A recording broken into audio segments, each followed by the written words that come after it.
کبھی کرپشن کا لفظ بھی اپنے نزدیک نہیں آنے دی۔ علی صاحب دراصل ہمارے مخالفین نے 2013 اور 14 میں 26 مقدمات بنائے تھے۔ 26 جی ہاں، جن میں ایک جیسے الزامات تھے۔ کسی میں کرپشن کا لفظ پہلی لائن میں لکھ دیا تھا اور کسی میں 4 لائنیں چھوڑ کر، یعنی یہ سمجھ لیں کہ کرپشن کے کیس کی بہت ساری فوٹو کاپیاں بنوا کے انہوں نے مقدمے دائر کر دیے تھے۔ بلکہ آپ یقین مانیں کہ 26ویں کیس میں تو ان کو لفظ ہی نہیں ملے لکھنے کے لیے، ایک پیپر کے اوپر صرف کرپشن لکھا ہوا تھا اور ہر مقدمے کا ایسا مزاحیہ مضمون بنایا کہ مجھے خود سن کے ہنسی آتی۔ کسی کیس میں لکھ دیا کہ میں نے کسی شخص کے ذریعے 50 لاکھ روپے رشوت لی ہے، اور کسی میں لکھ دیا کہ میں نے کسی شخص کے ذریعے 30 لاکھ روپے لیے۔ پتہ نہیں کیڑا شخص وچ گھات دیتے، حالانکہ مرشد سارے کام میرے تھرو کرویں دن۔ گیٹ کو جیسے تمہیں کیوں اڑتا تیر پکڑنے کی عادت پڑی؟ میں معافی چاہنا، معاف کر دے وہ۔ شاہ جی 12 سال کیس چلا آپ کا۔ اندازہ کرے، رانجے مجیاں چرائیاں 12 سال اور میرے مقدمے چلے 12 سال۔ آپ یقین مانیں، جو پہلی پیشی کے وقت لڑکی قانون کی طالبہ تھی، وہ اب پراسیکیوٹر کے طور پر پیش ہوئی۔ آپ خود دیکھیں، تاخیر سے انصاف کی موت ہے کہ نہیں؟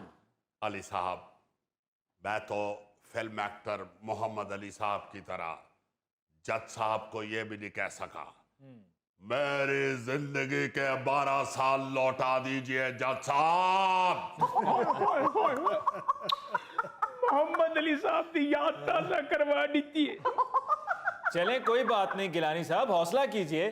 آپ کی مبارکباد ایک طرف، 12 مقدمات میں تو آپ کی جان چھوٹی۔ اب حالات حاضرہ کی طرف آتے ہیں۔ زرداری صاحب کا بتائیے کیا چل رہا ہے؟ دیکھیں، زرداری صاحب کی طرف سے تو سب اوکے ہے۔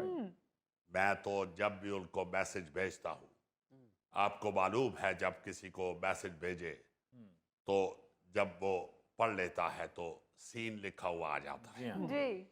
تو میں نے جب بھی انہیں میسج بھیجا ہے، ان کی طرف سے سین لکھا ہوا آ جاتا ہے۔ مگر گیلانی صاحب، میڈیا میں تو کچھ اور چل رہا ہے۔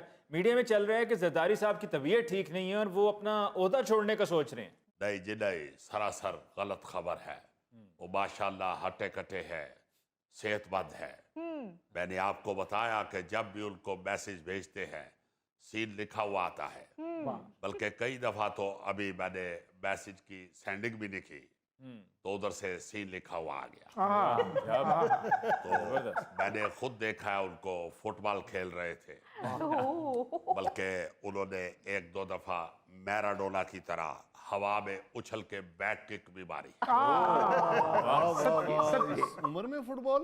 جی ہاں، موبائل فون پہ کھیل رہے تھے۔ بلکہ میں تو اوپن چیلنج کروں گا، اگر کسی کو ان کی صحت پہ شک ہے تو ان کے ساتھ پنجہ لڑا کے دیکھ لیں۔ اس لیے یہ خاطر جمع رکھیے کہ نہ ہی وہ عہدہ چھوڑ رہے ہیں اور نہ ہی کوئی ان کو اس طرح راہ جاتے ہوئے تبدیل کر سکتا ہے۔ زبردست۔ وہ علی وہ صدر پاکستان ہے، کوئی غسل خانے کی ٹوٹی نہیں ہے جو کوئی ان کو تبدیل کر دے۔ کیا بات ہے جی بھٹو۔ اچھا گیلانی صاحب، یہ بتائیں کہ کیا حکومت کا حصہ بننے جا رہے ہیں یا نہیں؟ دیکھیں علی صاحب، میں نے تو تجویز دی ہے کہ یا حکومت کا حصہ بن جائے یا عوام میں چلے جائے۔ واہ، اس بات کو اب کسی بننے لگنا چاہیے، لیکن آپ بھی جانتے ہیں کہ حتمی فیصلہ تو CEC سینٹرل ایگزیکٹو کمیٹی نے کرنا ہے۔ واہ، میرا کام تو صرف مشورہ دینا ہے۔ مگر گیلانی صاحب، خواجہ آصف صاحب تو کہتے ہیں کہ ملک میں ہائیبرڈ سسٹم چل رہا ہے۔ دیکھیں، یہ ان کی ذاتی رائے ہو سکتی ہے،